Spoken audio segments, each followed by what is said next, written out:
जी बेटा, अस्सलाम वालेकुम प्यारे बच्चों, क्या हाल चाल है। मोशनल ईएमएफ का टॉपिक हमने अपने गुज़िश्ता लेक्चर में शुरू किया था और आज हम इसके बकिया हिस्से को पढ़ते हैं। और ऑनलाइन क्लासेस का जो सिलसिला हमने शुरू किया है वो बेहतरीन तरीके से चल रहा है, जारी और सारी है। आज हमारा है लेक्चर नंबर 7 इलेक्ट्रोमैग्नेटिक इंडक्शन, उसका आगे टॉपिक मोशनल ईएमएफ और लेक्चर नंबर 7।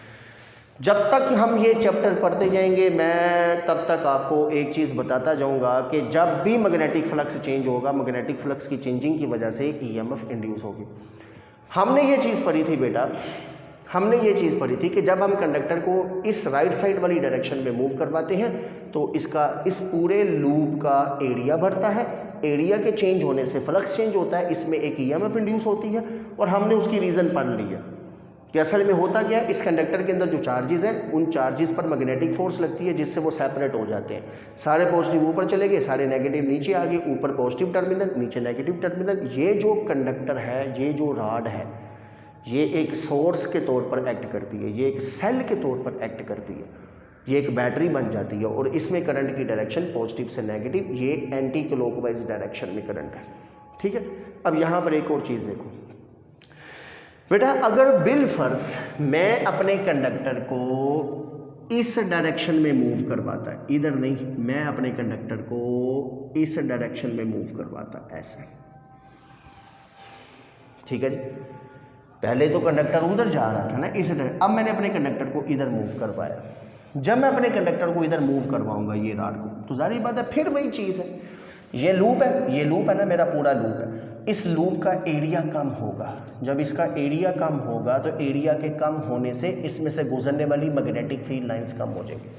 पहले इतना एरिया था, इसमें से 100 लाइनें अगर गुजर रही हैं लेट्स सपोज, तो जब मैं एरिया कम करूँगा तो 50 लाइनें गुजरेंगी, तो मैग्नेटिक फ्लक्स कम हो गया। तो मैग्नेटिक फ्लक्स का कम होना ये भी एक चेंज है, इससे फिर इसमें ईएमएफ इंड्यूस होगी। अब वो ईएमएफ किस डायरेक्शन में होगी, फिर राइट हैंड रूल लगाओ। इस कंडक्टर के अंदर जो चार्ज है उन चार्जेस पर फोर्स लगेगी ना, तो मुझे बताएं वो फोर्स कैसे निकाल सकते हैं। तो आंसर है वो फोर्स हम V क्रॉस B से निकाल सकते हैं। ठीक हो गया, तो V क्रॉस B से आप फोर्स निकालें। पहला वेक्टर V है, दूसरा B है, तो ज़रा अप्लाई करें। ज़रा अपनी फिंगर्स को पहले वेक्टर से दूसरे की तरफ घुमाना है। ये पहला वेक्टर V इधर है, ये V है। मैग्नेटिक फील्ड तो इनटू द पेपर ही है ना, ये V से आपने अंदर की तरफ अपनी फिंगर्स को घुमाना है। तो अब थंब देखें किधर आ रहा है, तो आंसर है अब थंब नीचे की तरफ आ रहा है। ठीक है बेटा, अब अंगूठे की डायरेक्शन किधर है, तो आंसर है अंगूठे की डायरेक्शन नीचे की तरफ है। राइट हैंड रूल किस पर अप्लाई होता है, पॉजिटिव चार्ज पर। इसका मतलब सारे पॉजिटिव नीचे आएंगे, तो जो नेगेटिव चार्ज है इस रॉड के अंदर वो किधर जाएंगे, तो सारे के सारे नेगेटिव ऑपोजिट डायरेक्शन में ऊपर की तरफ जाएंगे। तो अब देखें, अब नीचे पॉजिटिव हो जाएगा, ऊपर नेगेटिव हो जाएगा। देखिए ईएमएफ रिवर्स होगी। यही चीज़ तो मैं आपको समझाता था कि जब मैग्नेटिक फ्लक्स की चेंजिंग रिवर्स होती है तो ईएमएफ और करंट दोनों रिवर्स हो जाते हैं। अब करंट किधर फ्लो करेगा, तो आंसर है करंट ने तो पॉजिटिव से करना है ना। अब इधर पॉजिटिव से करंट निकलेगा, ऐसे नेगेटिव की तरफ जाएगा, तो करंट की डायरेक्शन ये क्लॉकवाइज हो गई है। तो मैं आपको बताता होता था कि ये अगर गैल्वानोमीटर है ना, ये इसका 0 है। पहले जब कंडक्टर को राइट साइड पर मूव करवाया था, गैल्वानोमीटर की सुई अगर यहाँ से इधर को चली थी, तो जब हम अपने कंडक्टर को लेफ़्ट साइड पर चलाएंगे तो मैग्नेटिक फ्लक्स की चेंजिंग रिवर्स करेंगे ना, तो अब गैल्वानोमीटर की सुई भी रिवर्स हो जाएगी, यानी करंट रिवर्स हो गया। ऐसे होता है, ये अब रीज़न पढ़ ली है ना कि जब कंडक्टर इधर मूव करता था तो इस कंडक्टर में जितने पॉजिटिव चार्ज थे, जितने चार्जेस थे, उन सारे पॉजिटिव पर फोर्स ऊपर लगती थी, सारे पॉजिटिव ऊपर जाते थे, ऊपर वाला पॉजिटिव हो जाता था, नीचे वाला नेगेटिव। लेकिन जब हम कंडक्टर को इस साइड पर मूव करवाएंगे, फिर इस कंडक्टर में जितने चार्जेस हैं उन चार्जेस पर फोर्स लगेगी किधर, तो आंसर है उन पर फोर्स लगेगी नीचे की तरफ। अब सारे नीचे जाएंगे पॉजिटिव, ऊपर नेगेटिव, अब करंट की डायरेक्शन ये क्लॉकवाइज हो जाएगी। तो सिर्फ ये मैंने समझाना था आपको, हमने करना एक केस ही है, सारे केस नहीं डिस्कस करने। ये सिर्फ मैं आपको बता रहा हूँ कि मैग्नेटिक फ्लक्स की चेंजिंग रिवर्स होने से ईएमएफ और करंट भी रिवर्स हो जाते हैं, क्योंकि हकीकत में उस कंडक्टर के अंदर जो चार्जेस हैं उन चार्जेस पर लगने वाली फोर्स रिवर्स हो जाती है, इसलिए ये ईएमएफ और करंट रिवर्स हो जाते हैं। तो अभी हम इस सीन को सिर्फ पढ़ा है हमने, करना हमने यही वाला है, ये हमारा टॉपिक इसी के हिसाब से चलेगा। ठीक है, ऊपर प्लस है नीचे माइनस है। तो बेटा फिर क्या था, जब हम कंडक्टर को इस साइड पर मूव करवाते थे तो सारे पॉजिटिव ऊपर की तरफ माइग्रेट करके, सारे नेगेटिव नीचे की तरफ माइग्रेट करके। ये ए वाला पॉइंट था और ये बी वाला पॉइंट था। ये देखिए, ये ए है, ये बी है। तो मैंने बताया सारे पॉजिटिव ऊपर की तरफ चले गए, सारे नेगेटिव। ये जो रीडिस्ट्रीब्यूशन हुआ है ना चार्जेस का, बेटा इसे रीडिस्ट्रीब्यूशन ही कहेंगे। चार्जेस नए सिरे से तरतीब में आए हैं। सारे पॉजिटिव जो पहले अंदर घुले मिले हुए थे वो सारे पॉजिटिव ऊपर चले गए, सारे नेगेटिव नीचे आ गए। पॉजिटिव की कंसंट्रेशन ऊपर होगी, नेगेटिव की कंसंट्रेशन नीचे होगी। ऊपर हाई पोटेंशियल, यानी ऊपर हम कह सकते हैं पॉजिटिव की कंसंट्रेशन है, नीचे हम कह सकते हैं पॉजिटिव की डेफिशिएंसी। तो एक ही तो बात है बेटा। तो ऊपर अगर पॉजिटिव की कंसंट्रेशन है तो नीचे पॉजिटिव की डेफिशिएंसी है, मतलब नेगेटिव है। तो ये एक पोटेंशियल डिफरेंस बनता है। अब यहाँ एक और चीज़ देखें, जब ये चार्जेस सेपरेट होते हैं ना, ऊपर पॉजिटिव नीचे नेगेटिव, तो इन चार्जेस के दरमियान एक इलेक्ट्रिक फील्ड भी बन जाता है ऐसे। और इलेक्ट्रिक फील्ड की डायरेक्शन आप जानते हैं हमेशा प्लस से माइनस होती है। इलेक्ट्रिक फील्ड की डायरेक्शन किधर होती है, पॉजिटिव से नेगेटिव की तरफ। ये पॉजिटिव से नेगेटिव, ये पॉजिटिव से नेगेटिव। कितना बनेगा, इस इलेक्ट्रिक फील्ड की वजह से एक इलेक्ट्रिक फोर्स भी प्रोड्यूस होगी, और उस इलेक्ट्रिक फोर्स की वैल्यू क्या होगी, तो हम जानते हैं उस इलेक्ट्रिक फोर्स की value F is equal to q into e के बराबर है। ठीक हो गया बेटा। बेटा फिर से देखो, जब हम कंडक्टर को राइट साइड वाली डायरेक्शन में मूव करवाएंगे तो इस कंडक्टर के अंदर जितने भी पॉजिटिव चार्ज हैं उन पर फोर्स लगेगी, वो ऊपर माइग्रेट कर जाएंगे। जितने नेगेटिव चार्ज हैं उन पर फोर्स लगेगी, वो नीचे माइग्रेट कर जाएंगे। ये चार्जेस रीडिस्ट्रीब्यूट हो गए, चार्जेस नए सिरे से तरतीब में आ गए। ठीक है, चार्जेस की डिस्ट्रीब्यूशन नए सिरे से लगेगी। मैं यहाँ पर वर्डिंग लिख नहीं रहा, ये बुक के अंदर वर्डिंग भी लिखी है। रहमान फिजिक्स जब आप देखेंगे तो उसमें ये हेडिंग्स बना के आसान आसान करके ना ये पूरे टॉपिक को लिखा हुआ है। तो बेटा ऐसे ही याद करना होता है। देखें, चीज़ समझना और होता है, उसको समझने के बाद अच्छी तरह याद करना और चीज़ होती है। तो याद हमेशा बुक से किया करें, ऐसी बुक जिसमें अच्छी हेडिंग्स लगी हों, डेफिनेशन हो, डेरिवेशन हो, एक्सप्लेनेशन हो, सबकी हेडिंग्स लगी हों। तो उस किताब से तो हम बच्चों को हमेशा रिकमेंड करवाते हैं। अल रहमान फिजिक्स की बुक है, बड़ी अच्छी किताब जो है ना, बड़ी मेहनत से लिखी गई है। तो उससे आपने इस टॉपिक को सारा याद करना है। मैं आपको बुनियादी फंडामेंटल कॉन्सेप्ट दे रहा हूँ। तो बेटा जब चार्ज सेपरेट हो जाएंगे, प्लस ऊपर चले गए माइनस नीचे आ गए, तो बेटा इन चार्जेस के दरमियान एक इलेक्ट्रिक फोर्स भी आएगी, एक इलेक्ट्रिक फील्ड भी जनरेट होगा। और उसकी डायरेक्शन किधर होती है, तो आंसर है प्लस से माइनस की तरफ। अच्छा, मैग्नेटिक फोर्स किधर थी, मैग्नेटिक फोर्स ऊपर की तरफ थी। ये है मैग्नेटिक फोर्स, ऐसे पॉजिटिव चार्ज पर ऊपर ही लग रही थी। और अगर मैं यहाँ पर एक छोटा सा पॉजिटिव रखूँ, यहाँ पर एक छोटा सा पॉजिटिव, तो उस पर इलेक्ट्रिक फोर्स किधर लगेगी, तो आंसर है उस पर इलेक्ट्रिक फोर्स नीचे की तरफ लगेगी। ऐसे बेटा ऊपर पॉजिटिव प्लेट उसे रिपेल करेगी, नेगेटिव वाला खींचेगा। तो एक पॉजिटिव चार्ज पर मैग्नेटिक फोर्स ऊपर लग रही है और उस पर इलेक्ट्रिक फोर्स किधर लग रही है, तो आंसर है नीचे की तरफ। बेटा मैग्नेटिक फोर्स की मैग्नीट्यूड निकाल चुके हैं QVB, और इलेक्ट्रिक फोर्स की मैग्नीट्यूड भी आपने निकाल ली है Q इंटू ई। ठीक है जी। अच्छा, आप देखेंगे यहाँ पर एक और पॉइंट ज़रा आपने समझना है। ये सिस्टम हमारा जल्द ही इक्विलिब्रियम में आ जाएगा। इक्विलिब्रियम का मतलब क्या है, इक्विलिब्रियम का मतलब ये है जितनी मैग्नेटिक फोर्स होगी ना उतनी इलेक्ट्रिक फोर्स। देखो मैग्नेटिक फोर्स ने जितने चार्जेस को सेपरेट किया, मैं आसान लफ्ज़ों में समझा रहा हूँ, मैग्नेटिक फोर्स ने जितने चार्जेस को सेपरेट किया, कितनों को किया ज़रा बताओ तो सही। लेट सपोज 1 2 3 4 5 6 7 8 पॉजिटिव ऊपर 8 नेगेटिव नीचे। ये 8 पॉजिटिव ऊपर 8 नेगेटिव नीचे। तो असल में जो मैग्नेटिक फोर्स है उसने 16 चार्जेस को सेपरेट किया। तो मैग्नेटिक फोर्स की मैं वैल्यू लिख लेता हूँ। मैग्नेटिक फोर्स कितने चार्जेस पर लगी, 16 पर, तो इसकी कीमत है 16 न्यूटन सपोज। अच्छा, अब इन्हीं 8 पॉजिटिव 8 नेगेटिव के दरमियान कौन सी फोर्स आएगी, इलेक्ट्रिक फोर्स भी तो होगी ना। तो इलेक्ट्रिक फोर्स भी तो उन्हीं 16 चार्जेस के दरमियान है, तो इलेक्ट्रिक फोर्स की कीमत भी कितनी है? तो आंसर है 16 न्यूटन। बेटा मैग्नेटिक फोर्स ने जितने चार्जेस को सेपरेट करना है ना, उन्हीं चार्जेस के दरमियान इलेक्ट्रिक फोर्स भी तो जनरेट होगी ना, उन्हीं। ये 8 पॉजिटिव ऊपर है, 8 नेगेटिव नीचे है, तो मैग्नेटिक फोर्स ने 16 चार्जेस को सेपरेट किया, उन्हीं 16 चार्जेस के दरमियान इलेक्ट्रिक फोर्स भी लगेगी। तो हम कह सकते हैं मैग्नेटिक फोर्स इलेक्ट्रिक फोर्स दोनों आपस में बराबर है। बात समझ लगी है? इसको कहते हैं कि हमारा सिस्टम इक्विलिब्रियम में है। तो as the system quickly reaches to equilibrium, system फौरन इक्विलिब्रियम में आ जाता है। जैसे ही हम कंडक्टर को मूव करवाते हैं ना, इस पर मैग्नेटिक फोर्स लगती है, चार्जेस सेपरेट होते हैं, उन्हीं चार्जेस के दरमियान इलेक्ट्रिक फोर्स लगती है, हमारा सिस्टम फौरन इक्विलिब्रियम पर आ जाता है। अगर उस इक्विलिब्रियम कंडीशन पर ये इलेक्ट्रिक इंटेंसिटी, ये जो पॉजिटिव से नेगेटिव की तरफ इलेक्ट्रिक फील्ड है, इलेक्ट्रिक इंटेंसिटी, अगर मैं इस इंटेंसिटी को ई नोड से रिप्रेजेंट करूं, तो फिर मेरी फोर्स क्या बनेगी? फिर बनेगी electric force is equal to q into E node. तो यहां पर हम लिख सकते हैं E node is the electric intensity, E node is the electric intensity, E node is the electric intensity at equilibrium condition.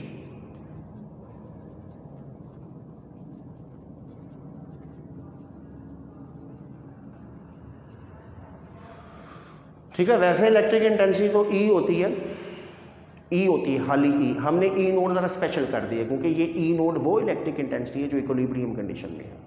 तो इक्विलिब्रियम कंडीशन में क्या होता है बेटा? सो इक्विलिब्रियम कंडीशन में electric force must be is equal to magnetic force. यही तो equilibrium है जिसमें जितनी मैग्नेटिक फोर्स है उतनी इलेक्ट्रिक फोर्स है। इलेक्ट्रिक फोर्स किसके बराबर है?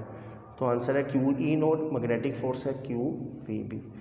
क्यू क्यू से कैंसिल आउट हो गया, e node is equal to v b, इसे इक्वेशन 2 का नाम दे देते हैं। According to potential gradient, potential gradient के मुताबिक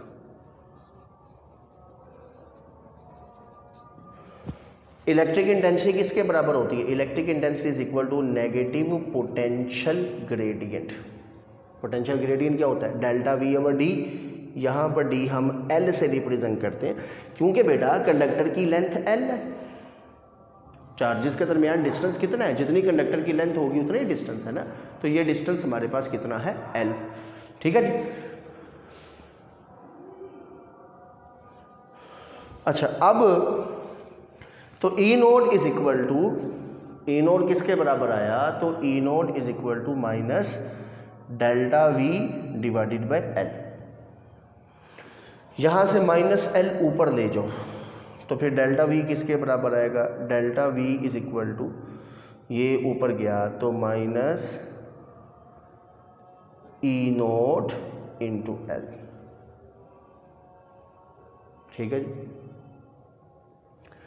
बेटा, ये ई नोड डेल्टा वी क्या होता है? तो आंसर है डेल्टा वी, यही तो ईएमएफ है। डेल्टा वी पोटेंशियल डिफरेंस है ना, तो पोटेंशियल डिफरेंस क्या है? वी बी माइनस वी है। हाई पोटेंशियल यानी बी पर प्लस है, ए पर माइनस है, high potential minus low potential, यही तो पोटेंशियल डिफरेंस होता है, इसी को तो ईएमएफ का नाम देते हैं। ठीक है जी। तो पोटेंशियल ग्रेडियंट के मुताबिक बेटा फिर से जितनी मैग्नेटिक फोर्स इन चार्जेस को सेपरेट करने में यूज होती है, अजान सुन ले बेटा जरा, अजान।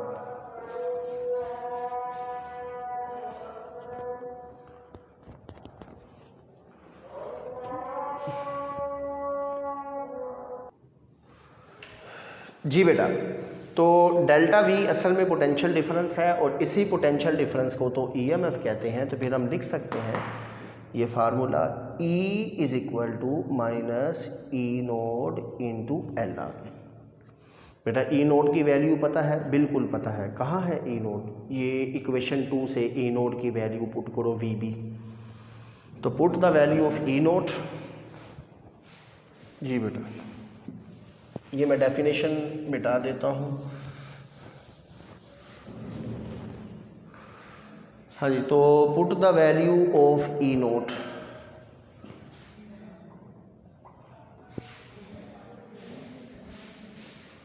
put the value of E naught from equation 2 in above equation। हाँ जी, तो क्या बनेगा बेटा, E is equal to minus VBL, ये V स्पीड है, इसको छोटा ही रहने दें, VBL, ठीक है। तो मोशनल पोटेंशियल ग्रेडियंट के मुताबिक हमने पढ़ा था इलेक्ट्रिक इंटेंसिटी किसके बराबर होती है, नेगेटिव पोटेंशियल ग्रेडियंट, यानी ऊपर पोटेंशियल डिफरेंस नीचे डिस्टेंस। तो पोटेंशियल डिफरेंस है माइनस डेल्टा वी, ये पोटेंशियल डिफरेंस, और डिस्टेंस कितना है, जाहिर बात है जितनी कंडक्टर की लेंथ है उतना ही तो चार्जेस के दरमियान डिस्टेंस है, जितनी कंडक्टर की लेंथ है। तो बेटा ई नोट यहाँ से माइनस एल ऊपर जाएगा, ज़रब हो जाएगा minus E naught into L, पीछे का बचेगा delta V is equal to minus E naught into L. Delta V क्या है, और डेल्टा वी तो पोटेंशियल डिफरेंस है, इसी का नाम तो ईएमएफ है, तो फिर बन गया E is equal to minus E naught into L. बेटा इस ई नोट की वैल्यू इक्वेशन 2 में क्या थी, वी बी, इसको इधर पुट कर दें ज़रा, तो फार्मूला का बनेगा e is equal to minus v b into l. हाँ जी, if the angle between v and b, if the angle between हाँ जी V and B is theta, then the magnitude of motional EMF, then the magnitude of motional EMF is, अगर फर्ज करें कि V और B के दरमियान angle theta बिल्कुल 90 नहीं होता बेटा, अभी तो 90 है, हमारे इस टॉपिक में तो बिल्कुल 90 है, ये वेलोसिटी है into the paper magnetic field है, तो देखें दोनों में एंगल 90 है, into the paper magnetic field, ये वेलोसिटी, एंगल अभी 90 है। अगर 90 ना हो, कुछ एंगल थीटा बने, जैसे into the paper magnetic field है, ये वेलोसिटी 90 पर नहीं है, कुछ तिरछी है, ऐसे कंडक्टर ऐसे मूव कर रहा है किसी एंगल थीटा पर, तो फिर क्या होगा, तो फिर मोशनल ईएमएफ की मैग्नीट्यूड का फार्मूला क्या होगा, E is equal to minus VBL sine theta. ये माइनस का साइन किस चीज़ को रिप्रेजेंट कर रहा है, तो आंसर है माइनस का साइन डायरेक्शन को रिप्रेजेंट कर रहा है, डायरेक्शन ऑफ ईएमएफ। अच्छा, डायरेक्शन ऑफ किधर होती है ईएमएफ की डायरेक्शन, आंसर है, इसे हम पढ़ेंगे, अगला एक टॉपिक आएगा लेंज़ेज़ लॉ, उसमें चलकर हम इस माइनस के साइन को पढ़ेंगे लेंज़ेज़ लॉ में। तो बेटा अभी इस माइनस को इधर ऐसे ही रहने दें, जब अगला टॉपिक आएगा इससे आगे एक टॉपिक छोड़कर फिर आएगा लेंज़ेज़ लॉ, बड़ा इंपॉर्टेंट टॉपिक है लेंज़ेज़ लॉ, सारा का सारा है ही माइनस के साइन पर। तो लेंज़ेज़ लॉ के टॉपिक में हम पढ़ेंगे कि माइनस का साइन किस चीज़ को रिप्रेजेंट कर रहा है, ठीक है। तो मोशनल ईएमएफ का फार्मूला क्या बन गया, E is equal to minus VBL into sine theta, ये इसका फार्मूला।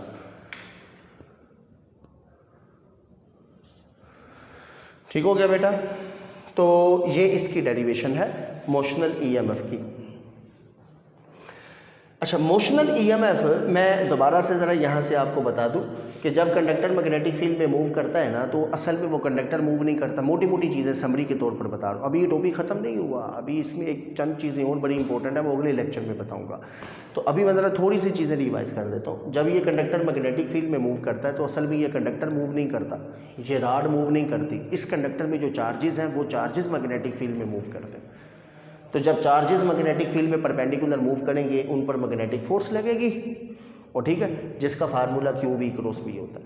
इस मैग्नेटिक फोर्स की वजह से चार्जेस सेपरेट होते हैं, पॉजिटिव इस केस में ऊपर माइग्रेट करेंगे, नेगेटिव नीचे चले गए, और एक तरफ कंसंट्रेशन होगी पॉजिटिव की, एक तरफ डेफिशिएंसी होगी, और ये जो रीडिस्ट्रीब्यूशन ऑफ चार्ज है ना, नए सिरे से जो चार्ज तरतीब हुए हैं, सारे प्लस एक तरफ सारे माइनस एक तरफ, ये होता है पोटेंशियल डिफरेंस, इसको EMF कहते हैं। और अगर सर्किट कंप्लीट होगा तो करंट फ्लो करेगा, किधर किधर, आंसर है रॉड, रॉड अब सेल बन चुका है, एक बैटरी बन चुकी है, तो सेल और बैटरी के बाहर करंट पॉजिटिव से नेगेटिव होता है, और सेल के अंदर मतलब रॉड के अंदर करंट की डायरेक्शन नीचे से ऊपर, माइनस से प्लस की तरफ होगी, ये ऊपर की तरफ, दिस इज करंट। ठीक है जी। जितनी मैग्नेटिक फोर्स जितने चार्जेस को सेपरेट करती है उतने ही चार्जेस के दरमियान एक इलेक्ट्रिक फोर्स भी जनरेट होती है, एक इलेक्ट्रिक फील्ड भी बनता है। तो हम कह सकते हैं magnetic force is equal to electric force. Magnitude में दोनों बराबर है, डायरेक्शन में नहीं, मैग्नीट्यूड में। तो मैग्नीट्यूड में दोनों बराबर होती हैं। इस कंडीशन को इक्विलिब्रियम कहते हैं। तो इक्विलिब्रियम कंडीशन पर अगर इलेक्ट्रिक इंटेंसिटी यानी चार्जेस के दरमियान जो इलेक्ट्रिक फील्ड है, इलेक्ट्रिक जो इंटेंसिटी है, अगर मैं उसे ई नोड से रिप्रेजेंट करूँ जिसकी डायरेक्शन प्लस से माइनस की तरफ होती है, तो फिर इलेक्ट्रिक फोर्स क्या होगी, Q इंटू ई नोड। तो ई नोड क्या है, ई नोड इलेक्ट्रिक इंटेंसिटी है। किस कंडीशन पर, एट इक्विलिब्रियम कंडीशन। तो इक्विलिब्रियम में बेटा इलेक्ट्रिक फोर्स मैग्नेटिक फोर्स दोनों बराबर है। इलेक्ट्रिक फोर्स है Q E node, magnetic force है Q V B, Q से कैंसिल, तो E node is equal to V B। ठीक है जी। तो ये आगे आपके सामने मैंने पहले भी रिवाइज किया। पोटेंशियल ग्रेडियंट यहाँ से ई निकालो, ई नोड की वैल्यू पुट करो तो ये फार्मूला बनेगा। माइनस का साइन डायरेक्शन को रिप्रेजेंट करता है, जिसे हम आगे लेंज़ लॉ में जाके पढ़ेंगे। ये बेटा मोशनल ईएमएफ की डेरिवेशन कंप्लीट हो गई है। ठीक है, अब इसका एक लेक्चर बड़ा इंपॉर्टेंट है और उसमें मैंने वो चीज़ें बतानी है जो इसके सवाल एंटी टेस्ट में आते हैं, क्योंकि इसमें कुछ चीज़ें छुपी हुई हैं। अगर मैं नहीं बताऊंगा तो आप इसके सवाल गलत करना शुरू कर देंगे। तो इससे अगला लेक्चर हम इंशाल्लाह उसमें पढ़ेंगे कि मोशनल ईएमएफ किन किन फैक्टर्स पर डिपेंड करती है, डिपेंडेबिलिटी फैक्टर्स, और फिर उसके साथ मोशनल ईएमएफ प्रोड्यूस कब होती है।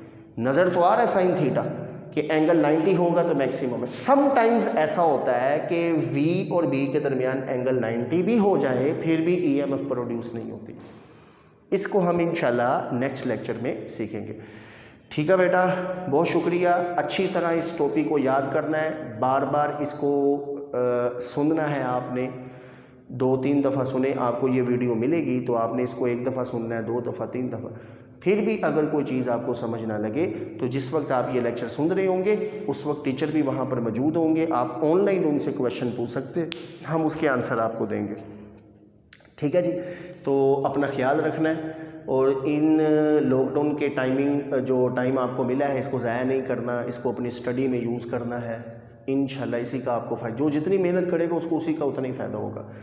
और जैसे ही लॉकडाउन के बाद हम मिलें तो जितना पढ़ा हो आपको सारा का सारा आना चाहिए। कुछ बच्चे ऐसे हैं उन्होंने 15 चैप्टर पहले पढ़ लिया होगा, तो कोई मसला नहीं बेटा, रिवीजन। देखो लेक्चर कभी भी नुकसान नहीं देते हैं, लेक्चर हमेशा फ़ायदा ही देते हैं। तो किसी ने पढ़ लिया है तो इतना बड़ा चैप्टर है ये, सेकेंड ईयर का इंपॉर्टेंट चैप्टर है, उसको दोबारा रिवीजन में मिल गया, यानी वो एक पूरा चैप्टर फिर से दोबारा रिवाइज हो गया अच्छी तरह। तो इंशाल्लाह फिर 15 चैप्टर में से कोई भी सवाल आए तो उस बच्चे का गलत नहीं होगा। ठीक है, तो अपना ख्याल रखना है बेटा, अच्छी तरह चीज़ों को याद करना है, समझना है और फिर एक दफ़ा ज़ुबानी लिख लेना है। तो अल्लाह हाफिज़, फिर मिलते हैं इंशाल्लाह अगले लेक्चर में। अभी इमोशनल ईएमएफ का टॉपिक कंप्लीट नहीं होगा।